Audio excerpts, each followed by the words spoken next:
उम्मीद करती हूँ आप बढ़िया और एकदम मज़े में होंगे। तो चलिए आज एक कहानी पढ़ते हैं। कहानी पंचतंत्र पर आधारित है जिसका नाम है प्रायश्चित।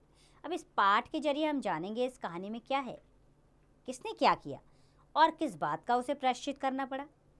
तो चलिए अपनी पाठ को शुरू करते हैं और हमारे पाठ का नाम है प्रायश्चित। सबसे पहले पाठ में आगे बढ़ने से पहले उसका संक्षिप्त परिचय जान लेते हैं। बच्चों, इस पाठ में दी गई कहानी का आधार पंचतंत्र है, अर्थात पंचतंत्र पर आधारित कहानी है जिसमें कबूतर के माध्यम से त्याग, सेवा, आतिथ्य एवं बलिदान के गुणों के महत्व पर प्रकाश डाला गया है। आइए आप जानें इस पाठ में आने वाले कठिन शब्द। वे हैं व्याकुल, रात्रि, वर्षा, प्रार्थना, वृक्ष, संयोग, व्यथा, क्रूर, सप्ताह और दुष्ट। ये शब्द हम इस पाठ में पढ़ेंगे और एक एक करके इनके अर्थ को भी समझेंगे। तो शुरू करते हैं अपने पाठ को। कंटक वन, कंटक यानी कांटों से भरा हुआ वन, जंगल, कांटों से भरा हुआ एक जंगल। कंटक वन में खूंखार बहेलिया घूम रहा था। बहेलिया यानी कि चिड़िया पकड़ने वाला, यानी कि शिकारी। तो वो घूम रहा था, उसे आज कोई भी पक्षी नहीं मिला था। भूख से व्याकुल बहेलिया इधर उधर मारा मारा घूम रहा था कि उसने वृक्ष की डाल पर एक सुंदर कबूतरी देखी। चुपके से बहेलिया ने कबूतरी को पकड़ लिया और पिंजरे में बंद कर दिया। बहेलिया प्रसन्नतापूर्वक अपने घर की ओर चल पड़ा। दिसंबर का महीना था।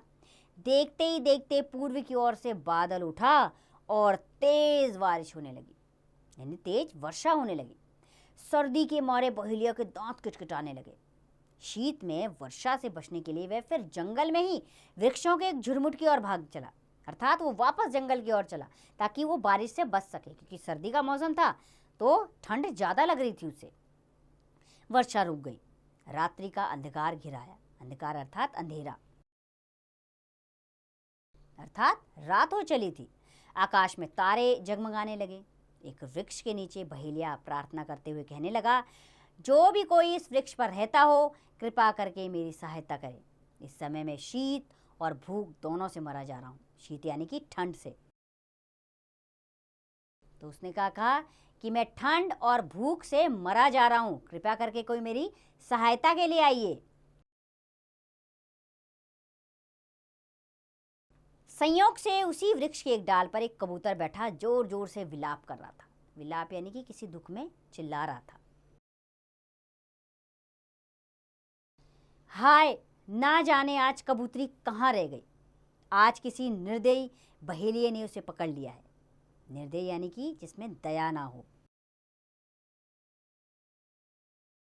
अथवा तेज वर्षा के कारण पंख टूटकर गिर जाने से वह मर गई है। मैं उसके बिना जीवित नहीं रह सकता। पिंजरे में कैद कबूतरी ने कबूतर की व्यथा सुनकर कहा। व्यथा यानी कि उसकी दुख भरी बात। कबूतरी ने कहा, हे प्रिय, मैं यहाँ इस पिंजरे में कैद हूँ। यह सत्य है कि इस बहेलिये ने मुझे कैद कर रखा है, पर इस समय यह हमारी शरण में है, अर्थात इसे हमारी मदद की जरूरत है। यह दुखी और भूखा है। घर आए अतिथि की सहायता करना हमारा धर्म है। अतिथि यानी कि मेहमान। कबूतरी ने पिंजरे में कैद होने के बाद भी कबूतर से कहा कि अतिथि की सहायता करना हमारा धर्म है। ये बहेलिया इस समय हमारा अतिथि है तो इसकी सहायता हमें करनी चाहिए, फिर चाहे वह हमारा शत्रु ही क्यों ना हो। कबूतर ने कहा, हे प्रिया, यह बहेलिया क्रूर और हत्यारा है। क्रूर यानी कि जालिम है। ये जालिम और हत्यारा है, हमें इसकी सहायता नहीं करनी चाहिए। कबूतरी ने कहा, हे प्रिय, सुनो। किसी नगर में एक दुष्ट व्यापारी रहता था। दुष्ट यानी कि बहुत ही खराब। एक बार उसने देखा कि उसी नगर में 4 व्यापारी कुछ कीमती वस्तुएं बेच रहे हैं। वे उन वस्तुओं को बेचकर उनके बदले में रत्न एकत्र कर रहे थे। रत्न यानी कि बहुमूल्य चीज। वे रत्न इकट्ठे कर रहे थे। उसने उन 4 व्यापारियों को ठगने का निश्चय किया। वह उनके पास जाकर मीठी मीठी बातें करने लगा। इस तरह उसने 4 से मित्रता कर ली, अर्थात दोस्ती कर ली। अगले दिन जब वे 4 व्यापारी किसी दूसरे नगर में जाने लगे तो उन्होंने दुष्ट व्यापारी से भी अपने साथ चलने की प्रार्थना की। डाकुओं के भय से उन 4 ने थोड़े थोड़े रत्न अपनी अपनी जंघाओं को चीर कर उनमें छिपा लिए, अर्थात अपनी जंघाओं में उन्होंने वो रत्न छुपा दिए। 1 सप्ताह की यात्रा के बाद वे पांचों जंगल के समीप डाकुओं की बस्ती के पास से होकर गुजरे। बस्ती के पास पहुंचते ही कौवे चिल्लाने लगे, अरे डाकुओं, ले लो, रत्न ले लो। डाकुओं ने उन व्यापारियों को घेर लिया और उनसे रत्न मांगे। उन्होंने व्यापारियों को बहुत मारा पीटा और उनकी तलाशी ली, पर रत्न ना मिले। अंत में डाकुओं ने कहा कि ये कौवे आज तक झूठ नहीं बोले, इसलिए यदि तुम लोगों ने रत्न नहीं दिए तो हम तुम सबको मार डालेंगे। दुष्ट व्यापारी सोचने लगा कि अब तो इन चारों के साथ मुझे भी मरना पड़ेगा, क्यों ना मैं स्वयं मरकर ही इनके प्राण बचा लूं। स्वयं यानी कि अपने आप। ऐसा सोचकर उसने डाकुओं से कहा, हमारे पास रत्न नहीं है। यदि आप लोगों को विश्वास ना हो तो पहले मेरे शरीर को चीर कर देख लो। चूंकि मैं इन सबसे बड़ा हूं, इसलिए मैं सबसे पहले मरना चाहता हूं। यदि तुम्हें मुझे मारकर विश्वास हो जाए कि हमारे पास रत्न नहीं है तो इन्हें छोड़ देना। डाकुओं ने उस दुष्ट व्यापारी को चीर डाला, किंतु उन्हें कोई रत्न नहीं मिला। उन्हें विश्वास हो गया कि कौवों ने झूठ बोला था। उन्होंने चारों ब्राह्मणों को छोड़ दिया। कबूतरी ने कहा, हे प्रिय, वह व्यापारी दुष्ट होते हुए भी कितना बड़ा त्याग कर गया।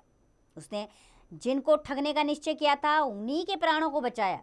यदि यह बहेलिया सर्दी और भूख से मर गया तो मैं भी इसी पिंजरे में मर जाऊंगी।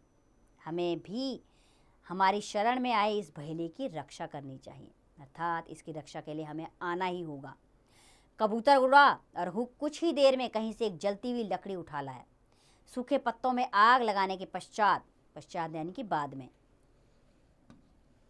आग लगाने के पश्चात वह पास ही बैठ गया। आग जलने पर बहेलिए ने आग सेक कर अपनी सर्दी दूर कर ली।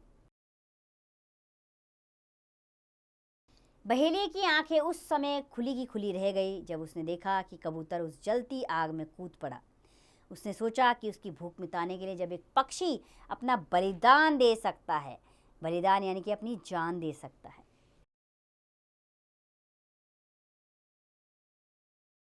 तो फिर वह तो मनुष्य है। उसने तुरंत कबूतरी को छोड़ दिया, परंतु कबूतर के मर जाने से व्याकुल कबूतरी भी उसी आग में कूद पड़ी। व्याकुल यानी कि बेचैन।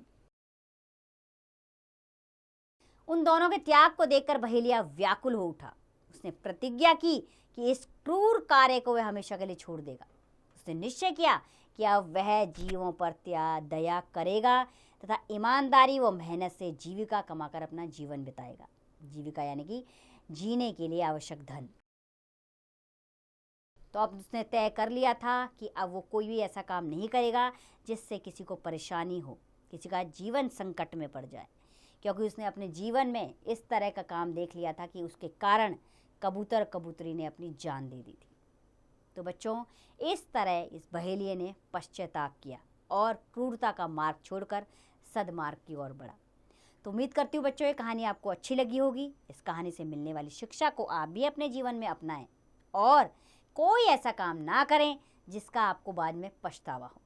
अब इस पाठ का अभ्यास कार्य आप स्वयं कीजिए।